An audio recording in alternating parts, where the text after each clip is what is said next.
मित्रों, बहुत समय पहले उज्जैन में विक्रमादित्य नाम के एक राजा थे। वह अपने न्याय के लिए प्रसिद्ध थे। उनका न्याय एकदम पक्का एवं उचित होता था, जिसे प्रत्येक व्यक्ति मानता था और पूरी तरह संतुष्ट होता था। उनके न्याय के सिंहासन के बारे में एक रोचक कथा है। बहुत समय पहले एक चरागाह में गड़रिया के लड़के अपने जानवरों को चराते थे।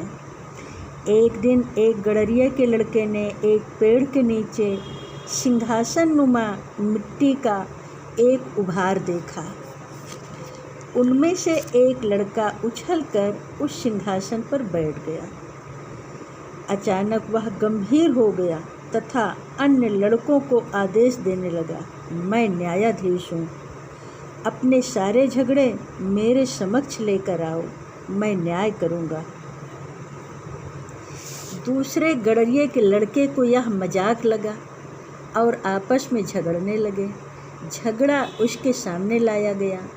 सभी लड़के चाहते थे कि वह झगड़ा सुलझाए। सिंहासन पर बैठा लड़का अलग प्रकार का नजर आ रहा था। वह अत्यंत गंभीर लग रहा था।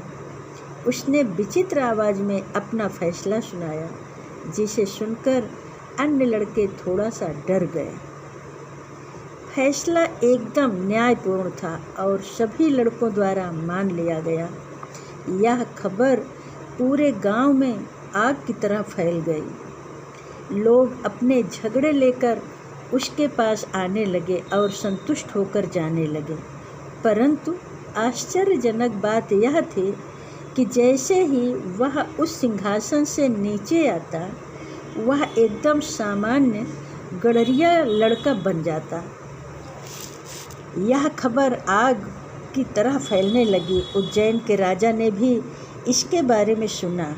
वह साफ समझ गए कि यह राजा विक्रमादित्य का सिंहासन है। अतः उन्होंने अपने सेवकों को सिंहासन को निकालने का आदेश दिया।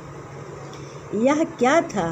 काले संगमरमर का एक तख्त जैसे पत्थर से बनी 25 परियां अपने हाथों एवं पंखों से उठाए थे। निश्चित ही यह विक्रमादित्य का प्रसिद्ध सिंहासन था। राजा ने सोचा, सिर्फ इस पर बैठने मात्र से एक गड़रिये के लड़के में बुद्धिमानी तथा न्याय करने की क्षमता आ जाती है, तो क्या होगा यदि मैं इस पर बैठ जाऊं? निश्चित ही राजा विक्रमादित्य की आत्मा मुझ में आ जाएगी। सिंहासन को राजा ने महल में लाया गया। उसने सभी के लिए 3 दिन का उपवास घोषित कर दिया। स्वयं को शुद्ध करने के लिए उसने चौथे दिन सिंहासन पर बैठने के लिए चुना। जब राजा सिंहासन पर बैठने ही वाला था, तभी उनमें से एक परी बोली, रुको, क्या तुम्हें लगता है तुम इस न्याय के सिंहासन पर बैठने योग्य हो? क्या तुमने किसी अन्य के राज्य पर राज्य करने के बारे में कभी नहीं सोचा है? राजा ने कोई उत्तर नहीं दिया। वह जानता था उसका जीवन विक्रमादित्य की भांति न्यायपूर्ण नहीं था। नहीं, मैं इस योग्य नहीं हूँ। तो जाओ, स्वयं को शुद्ध करने के लिए 3 दिनों तक और उपवास करो एवं प्रार्थना करो। परी ने कहा और गायब हो गई। राजा और 3 दिनों तक प्रार्थना एवं उपवास किया और सिंहासन पर बैठने के लिए वापस आया। परंतु जैसे ही वह सिंहासन पर बैठने वाला था, दूसरी परी ने कहा, यदि तुम दूसरे के धन से स्वयं धनी होने का विचार न किया हो, तो राजा ने मना कर दिया। यह सोचा कि इस समय भी वह सिंहासन पर बैठने के योग्य नहीं है।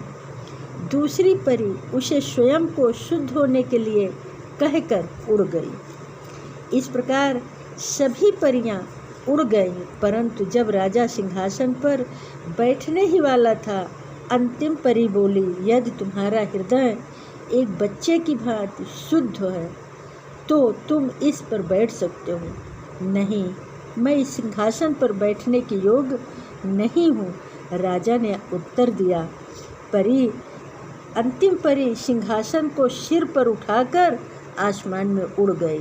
मित्रों, यह राजा विक्रमादित्य की न्याय की कहानी थी। तो हमें उम्मीद है कि इस कहानी से आपको ज़रूर कुछ न कुछ सीख अवश्य मिलेगी कि हमें कैसे रहना चाहिए।